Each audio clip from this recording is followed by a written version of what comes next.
આ છોકરીને કેટલી વાર લાગી તૈયાર થતા. પૂજા, બેટા પૂજા. હા મમ્મી. કેટલી વાર લાગી તને? આ પૂજાની ડીશ તૈયાર થઈ ગઈ પણ હજુ પૂજા તૈયાર ના થઈ. આ તારો ભાઈ રાહ જોતો છે રાખડી બાંધવા. ચાલ જલ્દી. હા મમ્મી આવી. મમ્મી જો ને આ રાખડી કેટલી સરસ છે ને.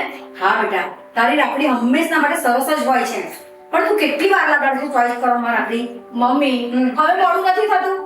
હા હા, ચાલ ચાલ, તારો ભાઈ છે ને રાહ જોતો હશે. લે પૂજાને ડીશ ચાલ. જોને કેટલી વાર લગાડે છે. અરે શાંતિ રાખી બેટા, આ તારે ક્યાં ઓફિસ જવાનું છે? આ તો તારા રજા જ છે ને. નાનું રોજનું છે. અરે પૂજા ક્યાં સુધી બેસાડી રાખીશ? અરે શું બૂમાબૂમ કરે છે? આ આવી ગઈ. અરે આજના દિવસે તો શાંતિ રાખ. આજના દિવસે છે ને શાંતિ રાખવાની હોય, હે ને પપ્પા? હા બેટા, આજનો દિવસ તો બેનનો જ હોય. હા હા હા. આ તમે બેસી ના રહેશો. લેણ રાખડી બાંધ ફટાફટ. હા હા બાંધું છું. બહુ ઉતાવળે.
બસ ખુશ. બેસો હવે.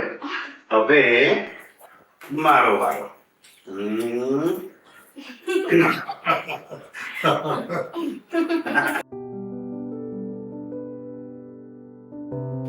બોલ હવે તારે શું ગિફ્ટ જોઈએ છે? મને જે ગિફ્ટ જોઈએ છે ને એ તો મને નહીં આપી શકે, એટલે રેવા દે, હે ને પપ્પા? બરાબર. હોય કઈ તું ખાલી કહીને જો હાજર ના કરતો તો કે. એમ હા. તો મને વચન આપ કે આપણા ભાઈ બહેનના પ્રેમમાં ક્યારેય ખોટ નહીં આવે. ગમે તે થાય, આ મારી ભાભી આવે ને તો પણ નહીં. ક્યારેય નહીં પડે. પહેલો હક મારી બહેનનો જ રહેશે. ઓકે? હા લે આ તારી ગિફ્ટ. આની શું જરૂર હતી? અને આટલી મોંઘી ગિફ્ટ આપવાની શું જરૂર હતી? તો આટલી મોંઘી રાખડી બાંધવાની શું જરૂર હતી? સાચું કહું, આ રક્ષાબંધનનો તહેવાર છે ને વર્ષમાં એકવાર આવે છે, અને મારા પહેલા માટે કઈ હું જેવી તેવી રાખડી થોડી લઉં. અને મારે ક્યાં 10-15 ભાઈઓ છે. મારે તો એક ને એક ભાઈ છે, તું, મારો બોડીગાર્ડ. એટલે એનું રક્ષા કવચ કઈ જેવું તેવું થોડી હોય. આ ભાઈ બહેનના પ્રેમનું અટૂટ બંધન તૂટવું ના જોઈએ. જોયું બાપા કેટલી હોશિયાર છે. આને તો કોઈ ના પહોંચે બાપા. અરે મારી બેન એકની એક છે તો એની માટે જે ગિફ્ટ હોય એ હટકે જ હોવી જોઈએ ને, એટલે આવી લાગે. વાહ, સરસ બેટા, ગમ્યું હો. તમારા ભાઈ બહેનના પ્રેમને કોઈની નજર ન લાગે. તારી ફોઈ માટે પણ એને ગમતી એવી હું ગિફ્ટ આપતો, પણ એના ગયા પછી તો મારી રક્ષાબંધન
શું કરવું છે ખાઈ ગઈ. તું ભલે મને કહે કે ના કહે પણ હું બહુ સારી રીતે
શું થયું મને? અરે ભાઈ, ચા પીવી છે? ચા બનાવી દઉં? આવ દીકરા, બેસ. આજે કઈ બહુ વહેલો ઉઠી ગયો ને? હા મમ્મી, આજે રક્ષાબંધન છે ને એટલે હા બેટા, આજે રક્ષાબંધન છે, પણ આપણા માટે તો આજનો દિવસ દુઃખનો છે. મારે તો બેન નથી એનું દુઃખ છે, અને તારે બેન હોવા છતાં તે તારાથી બહુ દૂર છે એનું દુઃખ છે. બેટા, જે છોકરી માટે તારી બેનને લાફો માર્યો, આ ઘરમાંથી કાઢી મૂકી, એની સાથે સંબંધ તોડી નાખ્યા, આજે એ જ છોકરી તને છોડીને જતી રહી. બેટા, ત્યારે પણ તારી બેન સાચી જ હતી, આ છોકરી જ ખોટી હતી. મમ્મી તારી વાત સાચી છે. ઓહો સ્વીટ હાર્ટ, હા આવી જઈશ, કેમ નહીં, જલ્દી મળવા આવીશ. હા, oh sweetheart, I love you, I love you, I love you. કોનો ફોન છે? મારી ફ્રેન્ડ છે. ફ્રેન્ડ છે? અચ્છા, એટલે ફ્રેન્ડને આઈ લવ યુ પણ તું કહું છું એમ? આ ફ્રેન્ડ છે તારી? જુઠ્ઠું ના બોલીશ. જે છોકરા સાથે તું રંગરીલીઓ બનાવતી હતી ને એનો વિડીયો મારા ફ્રેન્ડે મને મોકલ્યો છે, જોઈ લે તારી આંખે. જો મારી બેન સાચી હતી, પણ હું તારા પ્રેમમાં એટલો આંધળો થઈ ગયેલો કે મારી બેનને સમજી ના શક્યો. તારા લીધે મારી બેનને લાફો માર્યો, ઘરમાંથી કાઢી મૂકી, કોઈ સંબંધ ના રાખ્યો મેં એની સાથે, અને તું મારી પીઠ પીછે આવા ધંધા કરે છે. ઓ હલો, આ મેલડ્રામા બંધ કર. તને ના ફાવે તો હું જતી રહીશ, તું ને તો તારો ભાઈ, પણ મને આ ચીક ના જોઈએ. ચીક ચીક વાળી નીકળ, મારા ઘરમાંથી નીકળે છે.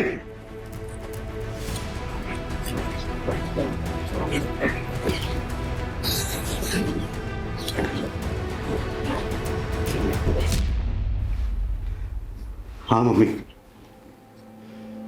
મને ખબર છે કે મારી બેન સાચી હતી, પણ કયા મોઢે જવું, કેવી રીતે મનાવું એને? એ જે હાથે રાખડી બાંધતી હતી એ જ હાથ મેં એની ઉપર ઉપાડ્યો. એણે તો આજ સુધી મારી પાસે કંઈ જ નથી માંગ્યું, ફક્ત એક વચન માંગ્યું હતું કે ભવિષ્યમાં આપણા ભાઈ બહેનના સંબંધોમાં ખોટ ના આવે. હું તો એ વચન પણ ના નિભાવી શક્યો.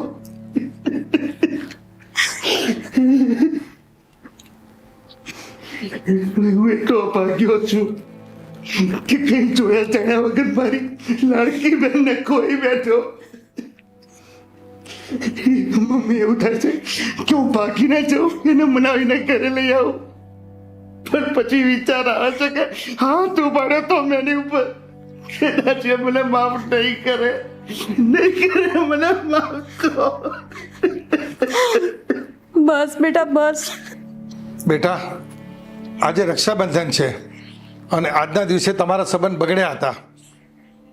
તો જા બેટા, આજના દિવસે એને મનાવી લે, તે તને માફ કરી દેશે. બેટા, માફી માંગી લે. હા બેટા જા, હવે બહુ રાહ ના જોઈશ. મારી દીકરી પૂજાને ઘરે પાછી લઈ આવ.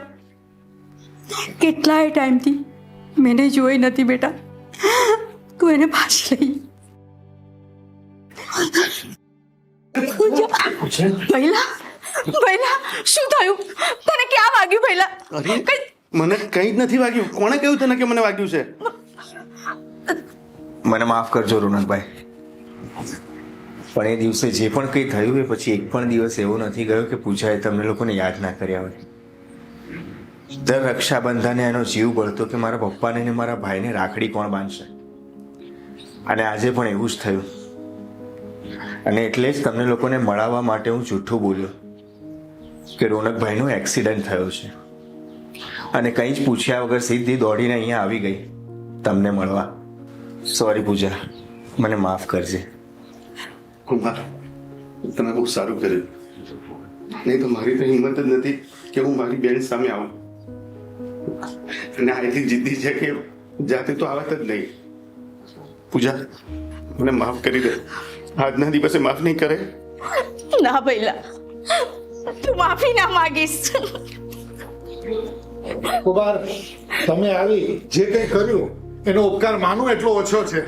કુમાર, તમારા જેવો જમાઈ તો કોઈ નસીબવાળાને જ મળે.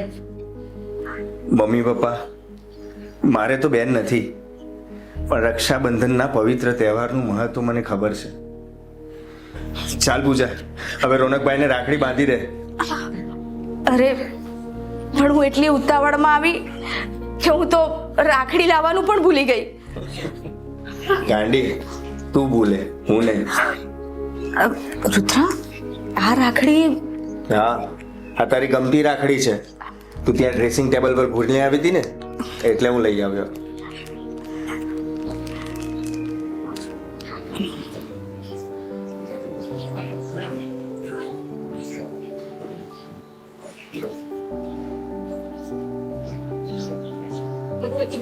બેન, હું પણ તારી માટે ભેટ નથી લાવ્યો, પણ એક વચન આપું છું જે તે માંગ્યું હતું, અને એ વચન નિભાવીશ પણ.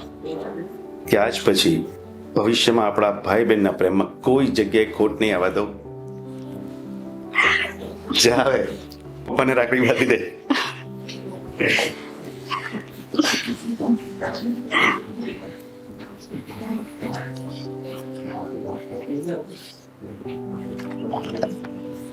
સાચું કહું, મારા માટે તો મારી દીકરી પણ તું અને મારી બેન પણ તું. મારી દીકરીની રાખડી વગર હું અધૂરો હતો.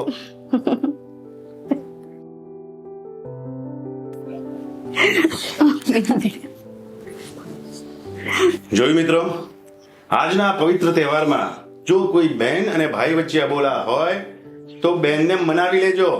હા, અને આજના દિવસે જો ભાઈ બેન પાસે માફી માંગશે ને તો બેન ભાઈને માફ પણ કરી દેશે. હા, અને ભાઈ બહેનના પવિત્ર પ્રેમનો તહેવાર છે રક્ષાબંધન. આ બંધનને ક્યારેય તૂટવા ના દેતા. તો અમારા સર્વે તરફથી આપ સૌને હેપી રક્ષાબંધન.